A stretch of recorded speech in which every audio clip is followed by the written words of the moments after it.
दोस्तों, इस्माइल हानिये की मौत को लेकर एक लेबनानी पत्रकार ने बहुत बड़ा खुलासा किया है। कैसे हुई इस्माइल हानिये की मौत, कैसे पता चला इजराइल को कि इस्माइल हानिये तेहरान के अंदर किस होटल में है और उनका कमरा नंबर क्या है। क्योंकि ये बात हर किसी को हैरान कर रही है कि आखिर इजराइल को कैसे पता चला कि इस्माइल हानिये तेहरान के किस होटल में, किस रूम में रुके हुए हैं। वाकई में सवाल काफी उठ रहे हैं और सोचने वाली बात भी है। एक लेबनानी पत्रकार ने बहुत बड़ा खुलासा किया है। दोस्तों, ये जो मोबाइल है ना हमारे पास, ये मोबाइल हमारी जासूसी करता है।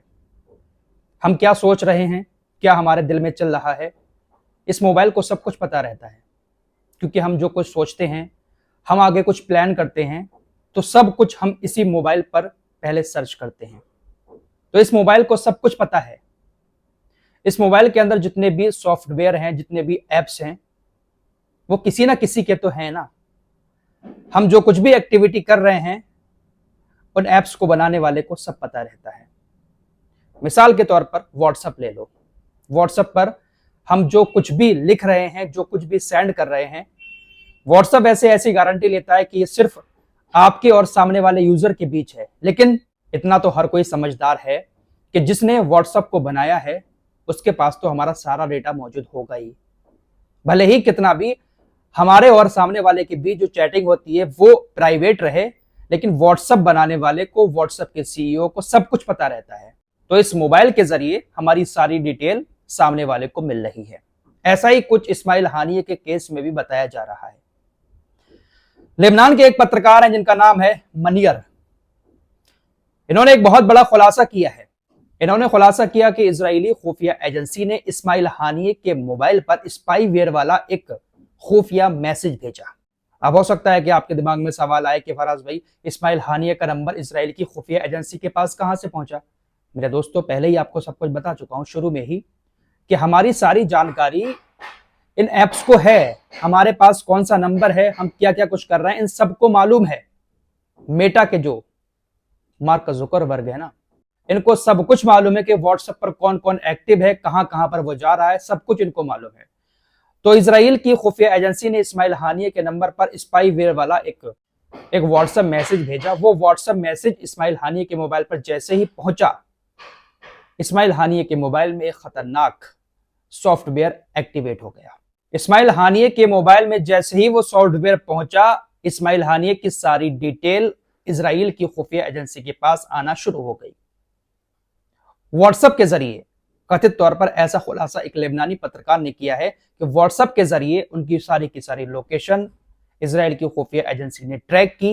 इसीलिए बिल्कुल सटीक निशाना लगाकर एक ड्रोन उनके कमरे के ऊपर भेजकर वहां पर मिसाइल गिरा दी। इस्माइल हानिये की एक खुफिया सॉफ्टवेयर के जरिए पूरी की पूरी लोकेशन इजरायली खुफिया एजेंसी ट्रैक कर रही थी। इसीलिए एकदम सटीक हमला, इतने बड़ी जगह पर सटीक हमला सिर्फ और सिर्फ इस्माइल हानिये के रूम पर किया गया। व्हाट्सएप, फेसबुक, इंस्टाग्राम के जो मालिक है मार्क जुकरबर्ग, वो यहूदी हैं। तो भाई जाहिर सी बात है कि वो पूरा का पूरा साथ तो दे सकते हैं। बहुत सारी वीडियोस को, बहुत सारी पोस्ट को भी फेसबुक से, इंस्टाग्राम से डिलीट कर दिया जाता है मेटा के द्वारा। तो इस बात में भी कोई शक नहीं है कि वाकई में इस तरह से जासूसी करके ही इस्माइल हानिये को मारा गया हो। क्योंकि इतनी एग्जैक्ट लोकेशन का पता कैसे लगा, लेबनानी पत्रकार ने ये एक बहुत बड़ा खुलासा किया है। फिलहाल सुपुर्द खाक कर दिया गया है इस्माइल हानिये को। ईरान के अंदर उनके नमाज जनाजा जो है वो अयतुल्लाह खामेनी ने पढ़ाई है। एक और बड़ी खबर आ रही है कि अमेरिका ने अपने 12 युद्धपोत मिडिल ईस्ट में भेज दिए हैं। कल ही अमेरिका ने अपने 12 युद्धपोत को मिडिल ईस्ट के समुद्रों में तैनात कर दिया है। अमेरिका की पेंटागन ने कहा है कि आने वाले 72 घंटों में ईरान बड़ा हमला करने वाला है, जिसके चलते हुए हमने तैयारी पूरी कर ली है। हम हर तरफ से आने वाले हमले से इजराइल को बचाएंगे। इराक, ईरान, यमन, लेबनान, कहीं से भी हमला होता है, हम इस हमले में इजराइल की हिफाजत करेंगे। 72 घंटे के अंदर हमले की चेतावनी अमेरिका की पेंटागन ने दे दी है। दोस्तों, एक और खबर सामने आ रही है, लेकिन ये कंफर्म रिपोर्ट नहीं है।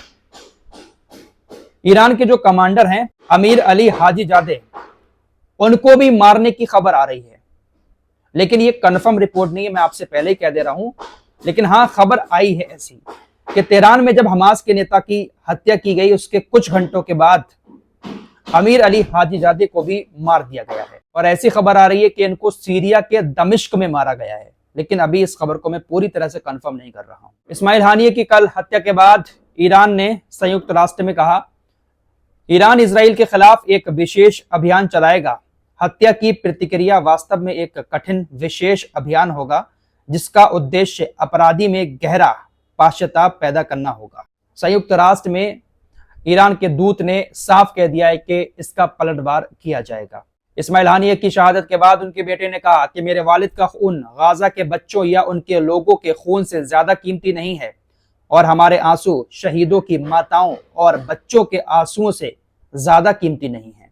किसी तरह का कोई अफसोस इस्माइल हानिये की फैमिली को नहीं है। जिस तरह से इस्माइल हानिये की फैमिली उनकी आंखों के सामने मौत के मुंह में समा गई, सबके सब खत्म हो गए, इस्माइल हानिये बस मुस्कुरा कर यही कहते थे कि अल्लाह को यही मंजूर है। ईरान के तेहरान में जो फिलिस्तीनी चौक बना हुआ है, उस फिलिस्तीनी चौक पर एक बड़ा सा इस्माइल हानिये का बैनर लगाया गया है और उस पर लिखा गया है, गंभीर सजा की प्रतीक्षा करें, यानी गंभीर सजा का इंतजार करें। दोस्तों, इजराइल ने हमास के किसी बड़े नेता को पहली बार नहीं मारा, इससे पहले भी कई सारे नेताओं को इजराइल मार चुका है। 2002 में सालाह शेहादे को मारा था, 2003 में डॉक्टर इब्राहिम अल मकदम को मारा था, 2004 में शेख अहमद यासीन को मारा था जो हमास के मुख्य संस्थापक थे, जिन्होंने हमास को बनाया था। 2004 में ही डॉक्टर अब्दुल मजीद अल रंतीसी को मारा था। 2009 में निजार रेयान को मारा था। 2009 में ही सईद सियाम को मारा था। 2024 में इस्माइल हानिये और 2024 में ही साले अल अरोरी, जिनको अभी लेबनान के अंदर बेरूत में मारा था। तो इजराइल ने बहुत सारे बड़े बड़े हमास के नेताओं को पहले भी मार रखा है। दोस्तों, एक बात यहाँ पर आज हम सभी को माननी पड़ेगी कि इन लोगों से इतनी आसानी से जीत पाना आसान नहीं है, क्योंकि पूरी दुनिया में जो टेक्नोलॉजी है वो सब इन्हीं के अंडर में काम कर रही है। इस वक्त आपके मोबाइल में जितने भी एंटरटेनमेंट करने के लिए एप्स मौजूद हैं जो आपको एंटरटेन करा रहे हैं या आपके काम के हैं, वो सब के सब कहीं ना कहीं इन्हीं की पकड़ में हैं और हमारा सब कुछ ट्रैक हो रहा है। लेबनानी पत्रकार ने ये जो खुलासा किया है, इस खुलासे से आप लोग कितना सहमत है? क्या वाकई में इस तरह से ही लोकेशन को ट्रैक करके इस्माइल हानिये को मारा गया होगा, या फिर ईरान के अंदर कोई बड़ी जासूसी इजराइल के साथ मिलकर कर रहा है? इस रिपोर्ट में इतना ही। कुछ और खबरों के साथ एक बार फिर आपके सामने हाजिर होऊंगा। तब तक के लिए अपना ख्याल रखिएगा। अल्लाह हाफिज।